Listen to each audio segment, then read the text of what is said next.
I will not approve of him retracting his cancellation of escrow until he admits or he accepts the property as is without further negotiation, mediation, arbitration, or any of his BS. I have fully disclosed to him all I know. This could be the wild card that just like final twist here. This guy is brainless. The guy had canceled escrow before and now he's trying to retract his cancellation. He just screwed himself. One piece of paper. Now, if he comes back with like, please give me 5,000, let me just close with something, then give him that nibble and we'll move on with life. But he has to renounce the mediation and the harassment and the threats of violations, all that crap, man. He's got it. It's already full disclosure. Hi, my name is Alex Petrie, and I kind of had my aha moment about a year and a half ago. Been very fortunate to know Cherif very closely for the last year and a half about. Been doing very well with my mom and I, increased our cash flow, increased our net worth. And now aside from all just the money is great and he's extremely successful with that, but he's one of a kind as far as he helped me through something last year with the sale of a property, something that he completely didn't have to do. He's way more of a person of genuine character than just an investor. I just got a call now. One of my students sent me an email. He said, Cherif, I'm doing a closing. He's one of my graduates from my co-sponsoring. I stay in touch with these people, coaching them for what's needed. And he said, we got a situation. Actually, he just texted me right now. He's trying to close and just resolve. I'll tell you now how $100 became a $38,000 problem. So what happens, he's selling to an attorney who is a very problematic guy. It's a triplex. So what's happening is Alex, my student, the seller, mentioned to escrow, by the way, one of the tenants is getting $100 credit toward her electric bill because of whatever that I needed to fix that I didn't fix. Well, escrow, he neglected to copy the broker so the broker can tell the other broker of the attorney who's buying, hey, there is $1,200 a year less income. So the attorney was just found out they're supposed to close in a couple days. And the attorney says, well, because of that $100 difference, what I'm gonna do is I need a reduction in the price by $38,000 because there is the formula of the net changes and this building is netting so little anyway. I want a reduction of $38,000. So Alex said, hey, no problem.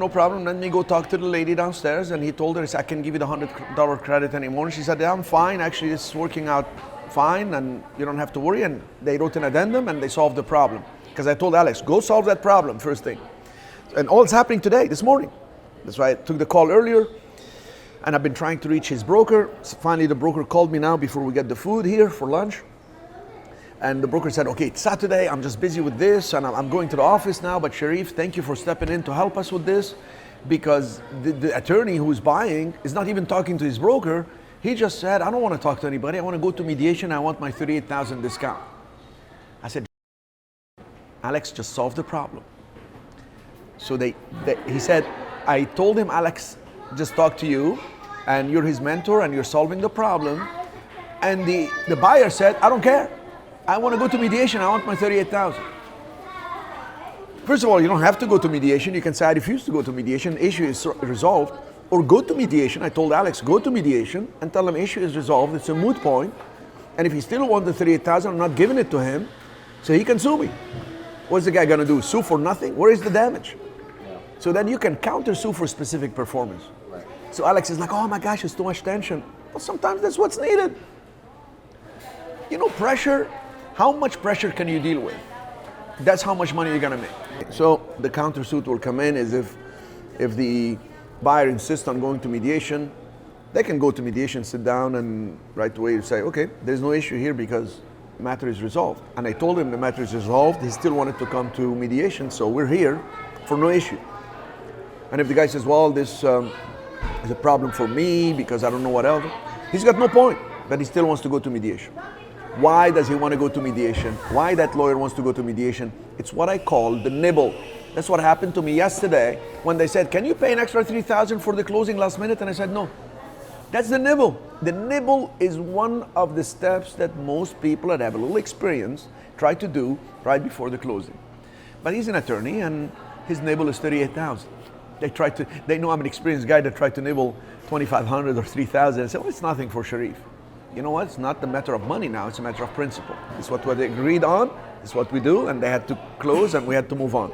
Now, he's trying to bamboozle him for 38,000 and hoping that Alex would say, okay, you know what, take an extra 5,000, let's just move on.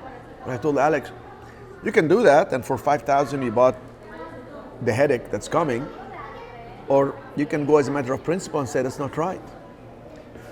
So Alex said, okay, let me think about all this and I'll do my best, but now we resolved the issue, so Alex is more relaxed, and even the broker, Alex's broker told me, I mean, it's resolved now. I'm so glad to hear that it's resolved. So he's going to his office to shoot an email. But the buyer is refusing to. Oh, the buyer is refusing to even talk to them. He said, I'm not going to even talk until we go to mediation. Let's arrange for mediation on Tuesday or something. Whatever is going to happen in the mediation, if Alex says, I don't like it, I'm not doing it, they can go to arbitration. And then if they initialed on the contract that arbitration is binding, he may not even be able to do much. But then he can hire a lawyer and start really messing with the other guy. I mean, this can get out of hand and can tie up a property in litigation. But also the buyer has a 1031 exchange. He's rolling his money into a triplex, which is part of a 1031 exchange. So everybody's going to end up having problems. But if you're not willing to deal with the problems, then what are you doing dealing in millions of dollars? Then do some wholesaling at 10, 20,000, 30, and even those have even bigger problems, if you ask me. It's just, if you can't stand the heat, don't go in the kitchen. So I am going in with a blowtorch, okay? I'm gonna blow up the whole kitchen if I have to, you know?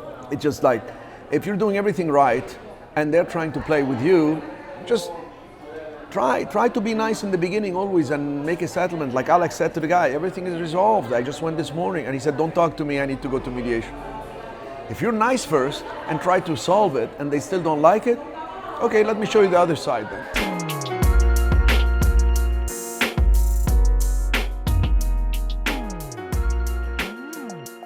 Know Cherif very closely for the last year and a half about. Been doing very well with my mom and I, increased our cash flow, increased our net worth. And now, aside from all just the money is great and he's extremely successful with that, but he's one of a kind as far as he helped me through something last year with the sale of a property, something that he completely didn't have to do. He's way more of a person of genuine character than just an investor, so appreciate it.